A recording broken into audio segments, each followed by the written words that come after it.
할렐루야. 복되고 즐거운 주일입니다. 지난 한 주간에도 말씀의 능력으로 성령 가운데 각자 삶 가운데 최선을 다하여 사시다가 오늘 주님의 날을 맞이하여 주 앞에 나와 예배드리는 우리 성도 여러분 한 분 한 분을 먼저 이 시간 주님의 이름으로 사랑하며 축복하며 환영합니다. 오늘도 영과 진리로 예배할 때 하나님의 위로하심이 우리 삶 가운데 함께 하시기를 간절히 소망합니다. 오늘 이 아침에는 주신 말씀 신약성경 누가복음 18장 1절로 8절의 말씀으로 기도의 능력이라는 제목으로 복음 증거하도록 하겠습니다. 오늘 본문 말씀은 과부와 재판장 비유라는 제목을 가진 본문입니다. 누가복음 18장 1절 말씀을 보게 되면 이렇게 시작합니다.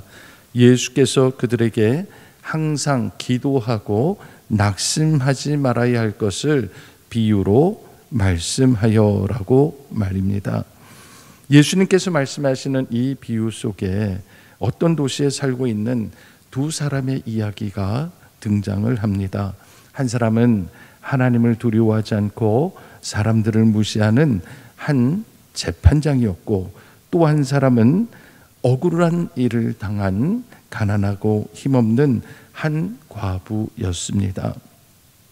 재판장은 어떤 사람입니까? 재판장은 서로의 분쟁이 생겼을 때 어느 한쪽이 일방적으로 억울한 일을 당하지 않도록 공정하게 판결을 해야 하는 사람입니다. 재판장이 뇌물을 받고 판결을 제대로 하지 않는다면 그 나라는 정의사회를 세울 수 없을 것이고, 또한 그 나라가 법에 의해서 다스려지는 법치국가가 될 수 없을 것이기 때문에 재판장은 어떤 경우에도 흔들리지 아니하고 공정한 판결을 내릴 책임이 있는 그런 사람입니다. 하지만 예수님께서 비유로 말씀하신 이 이야기 가운데 등장하는 재판장은 이미 하나님을 두려워하지 않고 사람들을 무시하는 불의한 재판장이라고 했기 때문에 그를 통해서는 도무지 공정한 재판을 기대할 수 없는 그런 사람이었습니다. 만약 공의로운 재판장이었다면 재판할 때 좌로나 우로나 치우치지 않아야 하고, 부자라고 유리하게 판결하고 가난하다고 불리하게 판결하지 않는 그런 투명함과 공정함이 있었어야 할 것입니다. 왜냐하면 재판장이 어떻게 판결하느냐에 따라서 그 재판을 받는 사람들의 인생은 완전히 달라지기 때문입니다. 그래서 공정한 재판장이라면 자기 가족이나 친지라고 해서 상대방보다 더 잘 봐주거나 일방적으로 한편 이야기만 들어서도 안 되는 것입니다. 오로지 법에 의해서 심판을 내려야만 하는 것입니다. 그런데 불의한 재판장은 하나님을 두려워하지 않는다라고 했습니다. 본래 재판장은 하나님을 대신해서 재판하는 일을 하는 사명자를 말합니다. 그러니 재판장은 언제나 하나님이시라면 이 상황 속에서 어떻게 판결을 하실까를 깊이 기도하고 고심하고, 그리고 옳은 판결을 내리기 위해서 최선을 다해야 했다라는 것입니다. 그런데 불의한 재판장은 하나님을 두려워하지 않았으니 이 사람은 틀림없이 하나님 중심이 아니라 자기 중심적인 결론을 내리는 사람이었다라는 것입니다. 또한 이 불의한 재판장이 사람들을 무시했다라고 했습니다. 이 무시라는 말의 사전적 의미를 찾아보면 사람이나 사물의 그 존재 의미나 가치를 알아주지 않는 것, 또는 사람을 깔보거나 업신 여김이라고 했습니다. 또 원어 성경에서는 이 말을 헬라어로 메 엔트레포노스라고 얘기하는데, 그것을 직역하면 사람들을 존중하지 않는 사람이라는 뜻이 되는 거죠. 이렇게 불의한 재판장 앞에 지금 두 사람이 있습니다. 그 중에 한 사람이 과부였습니다. 그리고 성경에는 나와 있지 않지만 이 과부와 더불어서 또 한 사람이 있는데, 그 사람이 누구냐면 과부가 고소한 과부의 원수였던 것입니다. 이 과부는 신구약 성경을 통해서 성경에서 말씀하시는 고아와 과부와 나그네라는 이름으로 대표되는 사회적 약자 가운데 전형적인 사람이었습니다. 남편이 없다는 말은 특별히 경제적으로 어려움을 겪고 있는 사회적 약자에 해당되는 그런 뜻이기도 합니다. 그야말로 법으로 보호해 주지 않는다면 과부는 어디를 가도 마음 편하게 살 수 없는 그런 연약한 존재였다라는 뜻입니다. 그런데 그런 사람에게 원수가 생겼습니다. 성경에는 구체적으로 어떤 원수라고 이야기하지 않았습니다. 그러나 예수님의 말씀 속에서 어떤 원수였는지 몇 가지 유형을 추측해 볼 수가 있습니다. 왜냐하면 3절 말씀을 한번 보실까요? 그 도시에 한 과부가 있어 자주 그에게 가서 내 원수에 대한 나의 원한을 풀어주소서 하되 라고 기록이 되어 있는데요. 여기에서 이 과부가 자기 원한에 대해서 이 원수에 대해서 원한을 풀어달라고 재판장에게 자주 찾아갔다. 이 말 한마디가 단서가 되는 것입니다. 왜냐하면 여기서 우리가 생각해 볼 것은 만약 과부 자신이 잘못을 했거나 과부가 만약에 지은 죄가 있었다면 과연 재판장에게 자주 찾아가서 자기 원한을 풀어달라고 요청할 수 있었겠습니까? 그것도 하나님을 두려워하지 않고 사람들을 무시하는 그런 불의한 재판장을 찾아가서 억지로 판결을 내려달라고 요구했다면 어떻게 됐겠습니까? 아마 이 과부가 감옥에 끌려갔을 것입니다. 그런데 아무리 불의한 재판장이라 할지라도 과부에게 아무런 형벌을 내리지 않았다는 것은 이 과부 그녀에게는 아무런 죄가 없었다라는 것입니다.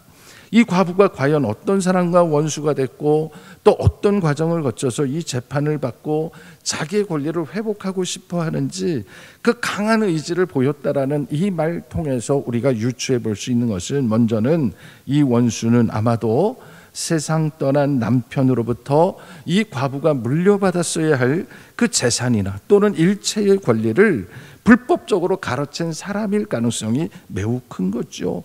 지금도 유산 문제로 다투는 이들이 얼마나 많습니까? 특별히 유대 사회에서는 이 상속은 오로지 남편과 남편의 가족들에게만 허용되었다라는 이 사회적 관습을 생각해 보게 되면 어쩌면 남편이 돌아가시고 재산 문제로 인해서 억울한 일을 당했을 수 있겠구나, 그렇게 생각해 볼 수 있는 겁니다.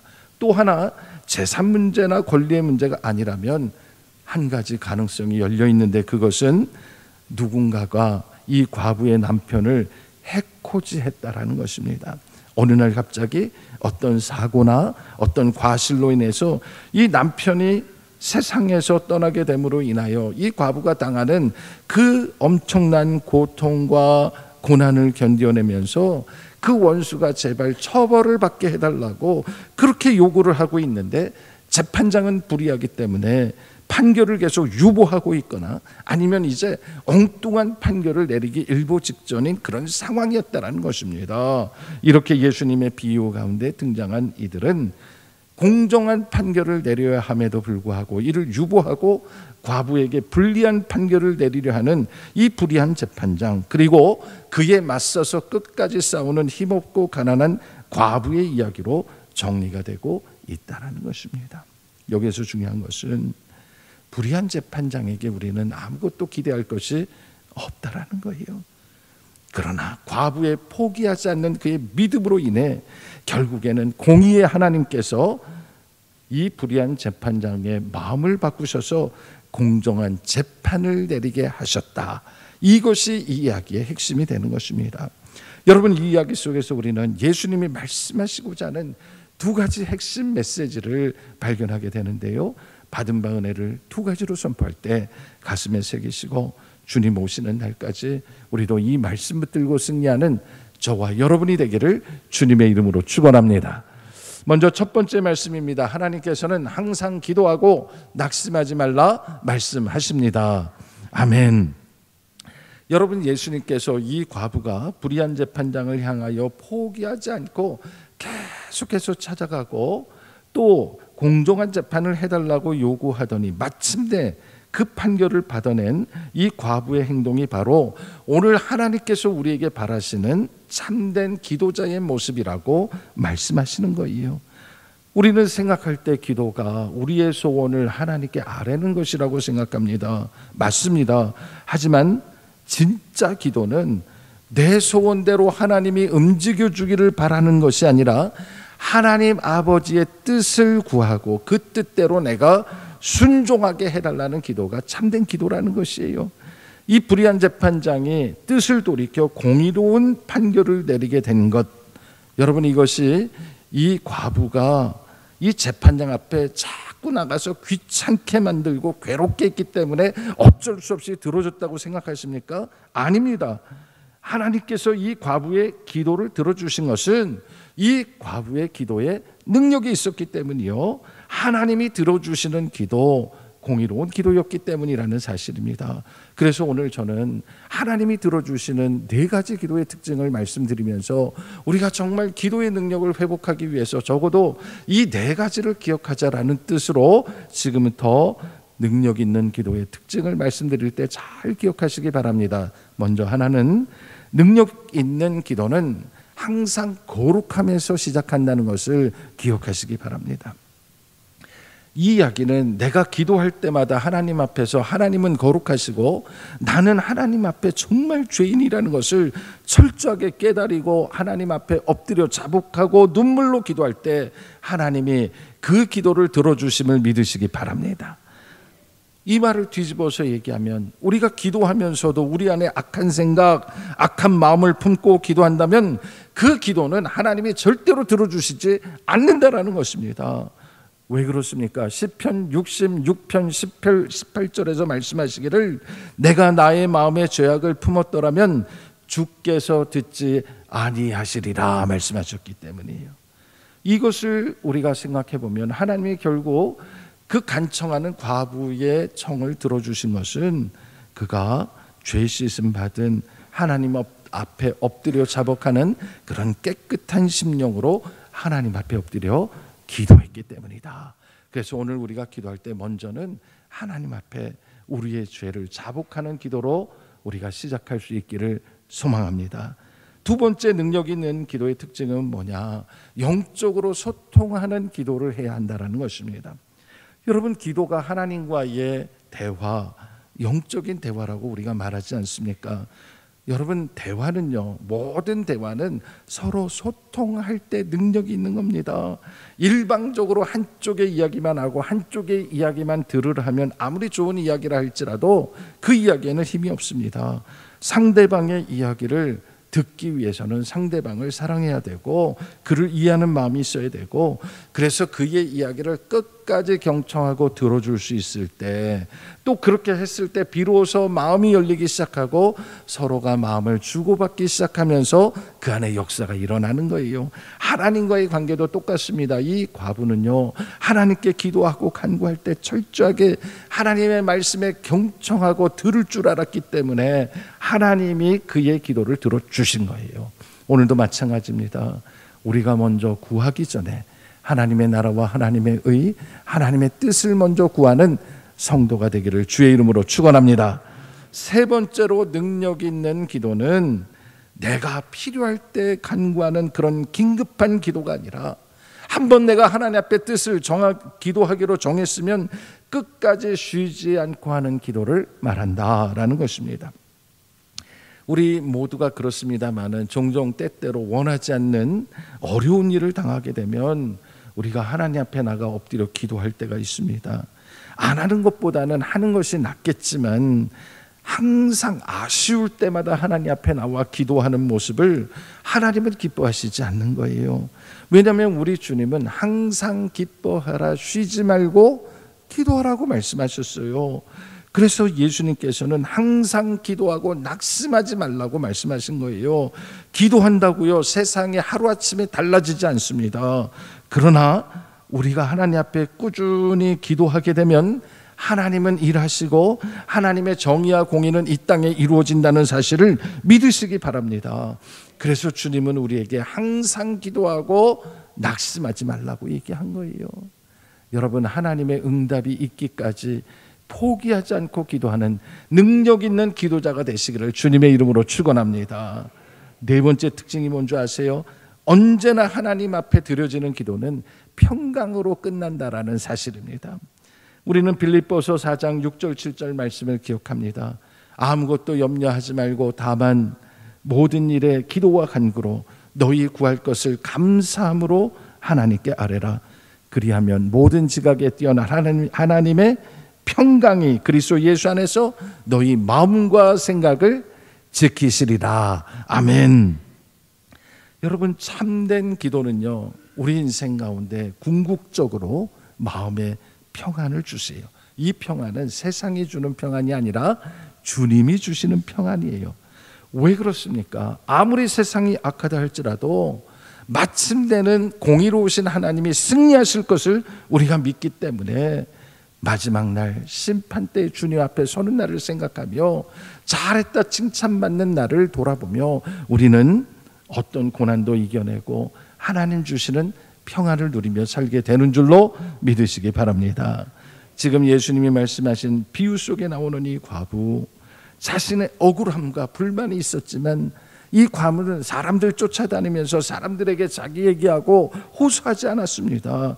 대신 하나님 앞에 엎드려 기도하고, 하나님, 이 불의한 재판장이 변화가 일어나게 하셔서 하나님의 공의가 그를 통하여 선포되게 해달라고, 그 사람이 비록 불의한 재판장일지라도 공의로우신 하나님이 살아계심을 증거해달라고 그렇게 기도했고 그 기도가 응답됐을 뿐입니다.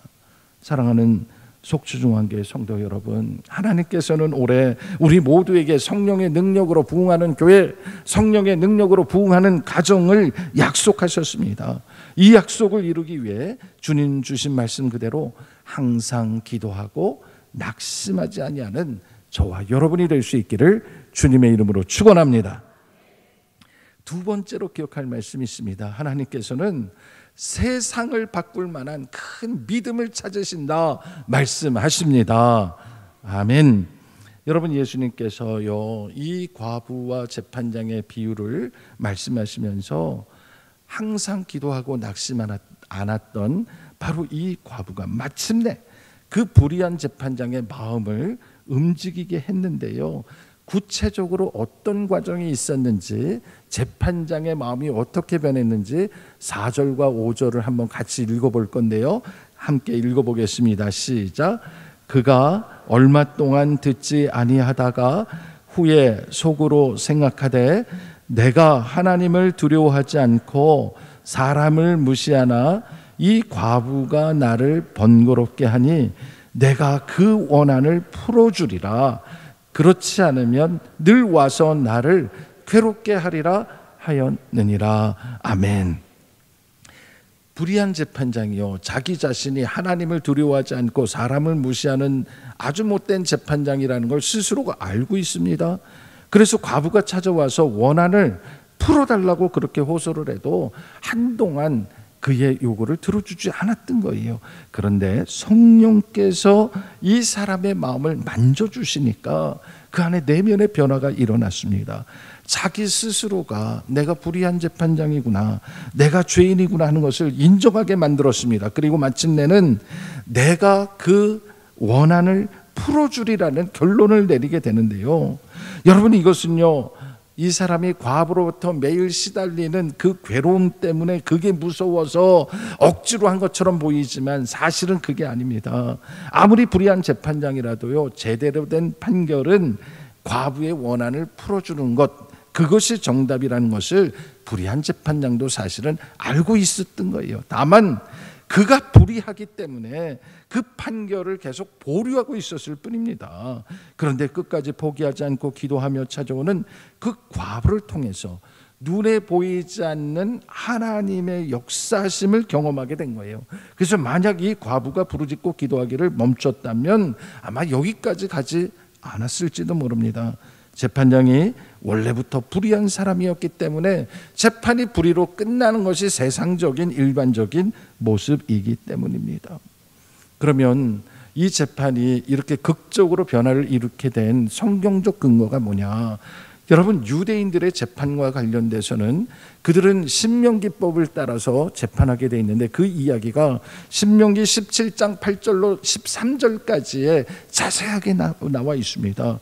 그 말씀을 요약하면 이런 거예요. 만약에 재판을 하는데 아주 큰 사건이 있습니다. 예를 들어서 서로 피를 흘리게 만들어서 둘 중에 한 사람이 죽었거나 다치게 한 경우, 그래서 피해자가 고소를 하게 되면 재판장은 이때 어떻게 해야 억울한 사람이 생기지 않는지 그 규례가 자세히 나와 있습니다. 이렇게 누구의 잘못인지 쌍방과실인지 판결하기 어려울 때는요, 여호와 하나님께서 택하신 곳으로 올라가라 했습니다. 그리고 거기에서 제사장이나 그 해의 재판장을 맡은 큰 재판장에게 가서 물어보라고 했습니다. 그러면 재판을 어떻게 해야 될지 알려줄 것인데, 그들이 가르쳐주는 원리와 원칙은 뭐냐면 율법대로 하라는 거예요. 요즘 우리말로 얘기하면 어떤 경우에도 법대로 판결하라는 것입니다. 여러분, 이 법을 예수님이 말씀하신 비유 속에 적용해 보면 이 불의한 재판장은 그가 아무리 불의한 재판장이라 할지라도 법대로 재판을 해야 되는 의무가 있었다는 얘기입니다. 그런데 어떤 이유인지 모르지만 지금까지 판결을 내리지 않고 질질질질 끌면서 진짜 죄를 지은 이 원수에게 처벌하지 않고 수수방관하고 있었다는 겁니다. 그런데 이 과부의 끈질긴 기도가 결국에는 불의한 재판장으로 하여금 의로운 판결을 내리게 만들었다는 사실입니다. 누가 그렇게 했습니까? 과부가 했을까요? 아닙니다. 과부가 기도하며 하나님의 은혜를 구할 때 그 뒤에 보이지 않는 하나님의 손이 그렇게 역사하신 줄로 믿으시기 바랍니다. 예수님께서는 이 비유의 말씀을 전하시면서 이렇게 말씀하셨습니다. 7절입니다. 하물며 하나님께서 그 밤낮 부르짖는 택하신 자들의 원한을 들어주지 아니하시겠느냐? 그들에게 오래 참으시겠느냐? 내가 너희에게 이르노니 속히 그 원한을 풀어 주시리라 했습니다. 여러분, 여기에서 중요한 건요, 택하신 자들입니다. 예수님께서 택하신 자들이 누굽니까? 제자들이죠. 오늘 이 시대에 주님이 택하신 자들이 누굽니까? 저와 여러분이죠. 우리가 해야 될 일이 뭡니까? 항상 기도하고 낙심하지 말라고 주님이 당부하셨지요. 그렇게 우리가 복음으로 살면 우리 삶 가운데 고난이 있고 아픔이 있고 괴로움이 있다 할지라도, 때로 우리가 복음으로 말미암아 오해를 사기도 하고 그 원한이 가슴에 맺혀서 한이 쌓이기도 하겠지만, 그때 우리가 할 수 있는 일은 하나님 앞에 부르짖어 기도하고 하나님이 하시는 일을 기다리라는 것입니다. 그렇게 할 때 하나님께서는 오래 기다리게 하지 아니하시고 속히 그 원한을 풀어주시리라 약속하셨습니다. 이 약속을 믿으시기 바랍니다. 그래서 기도의 능력을 회복하는 성도들 되기를 주님의 이름으로 축원합니다. 끝으로 오늘 보면 8절 말씀입니다. 우리 예수님께서는 마지막 날, 우리 주님 오시는 날, 주님께서 가장 귀하게 여기는 가치가 무엇인지를 우리에게 말씀하셨는데 8절 후반절입니다. 그러나부터 함께 읽겠습니다. 시작. 그러나 인자가 올 때에 세상에서 믿음을 보겠느냐 하시니라. 아멘. 여러분, 이 말씀은 우리 예수님께서 마지막 날, 마지막 때에 구름 타고 다시 오시는 날, 만물을 심판하시는 날, 그때 택하신 자들 가운데 세상을 바꿀 만한 그런 믿음을 가지고 있는 성도들을 찾아보기 원하신다는 그런 뜻인 것입니다.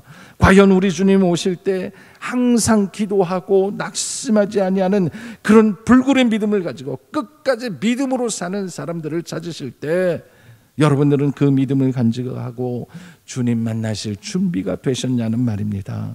우리 주님은 항상 기도하고 끝까지 낙심하지 않는 그런 믿음의 소유자를 찾고 계십니다. 그런 사람 찾기 쉽지 않을 것도 말씀하셨는데, 그렇기 때문에 끝까지 믿음을 지키고 세상을 바꾸는 기도의 능력으로 주님 오시는 날까지 그리스도인답게 사는 것, 그것이 바로 오늘 우리가 해야 할 일이요 붙들어야 할 가치라는 것입니다. 이 한 주간 주님 주신 말씀을 깊이 새기시고 주님 말씀대로 항상 기도하며 주님의 뜻을 구하며 어떤 상황에도 우리가 낙심하지 않고 믿음으로 승리하는 저와 여러분이 될 수 있기를 주님의 이름으로 축원합니다. 기도하겠습니다. 은혜롭고 자비로우신 아버지 하나님, 이 시간 먼저 우리를 주님의 자녀로 택하여 주시고 우리 하나님을 아빠 아버지라 부를 수 있게 하시니 감사 영광 올려드립니다. 마지막 때를 살고 있는 우리들에게 오늘 이 세상을 바꿀 만한 믿음을 허락하여 주시옵소서.